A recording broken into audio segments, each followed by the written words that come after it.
আমরা জানি উচ্চ আদালতের বিচারকগণ এবং রাষ্ট্রের নীতি নির্ধারণীয় পর্যায়ে নিয়োজিত শীর্ষ কর্মকর্তাদের ক্ষেত্রেও দ্বৈত আনুগত্যের বিষয়টি প্রশ্নবিদ্ধ।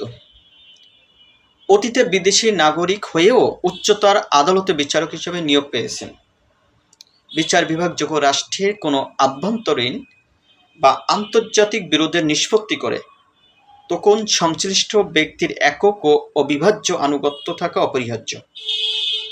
তাই জাতীয় নিরাপত্তার বৃহত্তর স্বার্থে রাষ্ট্রের সকল শীর্ষ পর্যায়ের পদে নিয়োগের ক্ষেত্রে একটি অভিন্ন ও সুস্পষ্ট সাংবিধানিক রূপরেখা প্রণয়ন করা সময়ের দাবিতে উপনীত হয়েছে। শুধু সময়ের দাবি নয়, বরং জাতীয় নিরাপত্তা ও সার্বভৌমত্বের প্রশ্নে রাষ্ট্রের অর্থনৈতিক অংশীদারিত্ব এবং রাজনৈতিক নেতৃত্ব, এই দুইয়ের মধ্যে একটি সুস্পষ্ট সীমারেখা থাকা অপরিহার্য।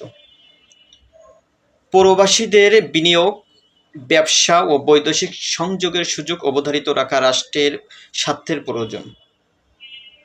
তবে যারা রাষ্ট্র পরিচালনায় নীতি নির্ধারণী পর্যায়ে সরাসরি নিয়োজিত, তাদেরকে অবশ্যই শুধু বাংলাদেশের প্রতি পূর্ণ আনুগত্য নিশ্চিত করতে হবে।